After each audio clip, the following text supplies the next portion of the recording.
નર્મદામાં 26 એપ્રિલે સ્થાનિક સ્વરાજ્યની ચૂંટણી માટે તંત્ર સજ્જ, નાગરિકોને અચૂક મતદાન કરવા કલેક્ટર એસ.કે. મોદીની અપીલ. નર્મદા જિલ્લામાં આગામી 26મી એપ્રિલે 2026ના રોજ યોજાનારી સ્થાનિક સ્વરાજ્યની ચૂંટણીઓ અને 28મી એપ્રિલે હાથ ધરાનારી મતગણતરી માટે વહીવટીતંત્ર દ્વારા તમામ તૈયારીઓને આખરી ઓપ આપી દેવામાં આવ્યો છે. આ ચૂંટણી પ્રક્રિયાની વિસ્તૃત માહિતી આપવા અને નાગરિકોને મતદાન માટે પ્રોત્સાહિત કરવા શુક્રવારે રાજપીપળા ખાતે જિલ્લા ચૂંટણી અધિકારી અને કલેક્ટર એસ.કે. મોદીના અધ્યક્ષસ્થાને પત્રકાર પરિષદ યોજાઈ હતી. કલેક્ટરે લોકશાહીના પર્વમાં નાગરિકોને પોતાના મતાધિકારનો અચૂક ઉપયોગ કરી મહત્તમ મતદાન માટે ખાસ અપીલ કરી હતી.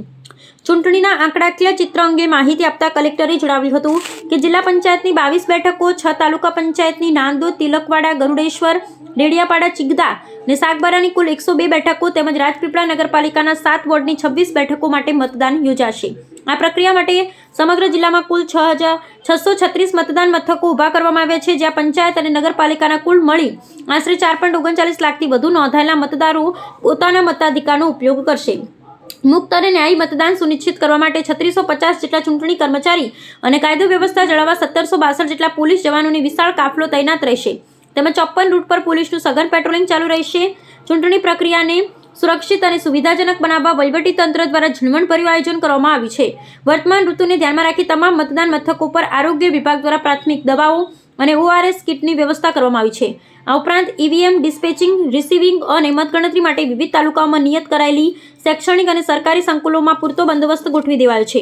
આ પત્રકાર પરિષદમાં નિવાસી અધિક કલેક્ટર C.K. ઉંઘાડ અને નાયબ જિલ્લા ચૂંટણી અધિકારી ચેતન સુથાર સહિતના વરિષ્ઠ અધિકારીઓ ઉપસ્થિત રહ્યા હતા અને તંત્રની સંપૂર્ણ સજ્જતાની ખાતરી આપી હતી. નર્મદા જિલ્લાની અંદર આપણે જાણીએ છીએ કે 26મીના રોજ તાલુકા પંચાયત, જિલ્લા પંચાયત અને નગરપાલિકાની મતદાન છે.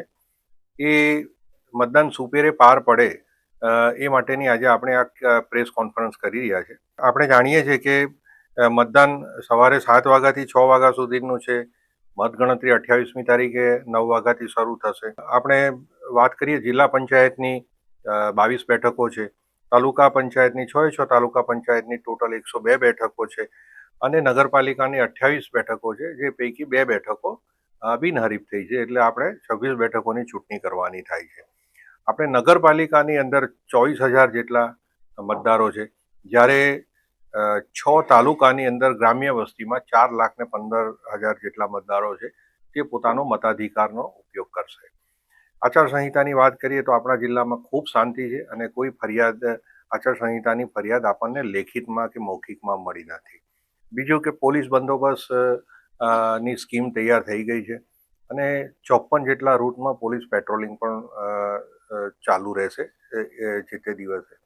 બીજી વાત કરીએ તો હાલમાં ગરમી ખૂબ પડે છે, જે અંતર્ગત અમે લોકોએ ગ્રામ પંચાયત અને તાલુકા પંચાયત મારફત જે તે જગ્યાએ જરૂર હોય ત્યાં છાંયડો બનાવવાના માટે પણ અમે કીધું છે. એટલે ત્યાં છાંયડો પણ એ લોકો મંડપથી બનાવશે. બીજું, હેલ્થની અમારી ટીમો પણ તૈયાર છે અને એ ORSથી લઈને શરીરના દુખાવા, માથાના દુખાવાથી લઈને ચક્કર, ઉલટી આ બધું ન થાય અને થાય તો એના માટેની દવાઓ લઈને સજ્જ રહેશે. અને એ તમામ ગામે આશા વર્કર બહેનો એના માટે તૈયાર રહેશે, જેથી કરીને આવી ગરમીની અંદર પણ લોકોને તકલીફ નહીં પડે.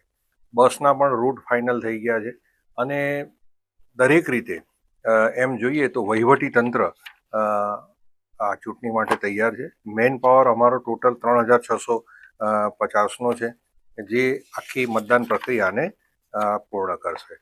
આ રીતે આપણે મતગણતરીની વાત કરીએ તો 6 તાલુકાની અંદર 6 જગ્યાએ અને નગરપાલિકા માટે એક અન્ય જગ્યાએ, એમ 7 જગ્યાએ આપણું આવતીકાલે ડિસ્પેચિંગ થશે, 26મી તારીખે રિસીવિંગ થશે, એ જ જગ્યાએ સ્ટ્રોંગ રૂમ પણ છે અને 28મી તારીખે એ જ લોકેશન પર આપણી મતગણતરી થશે.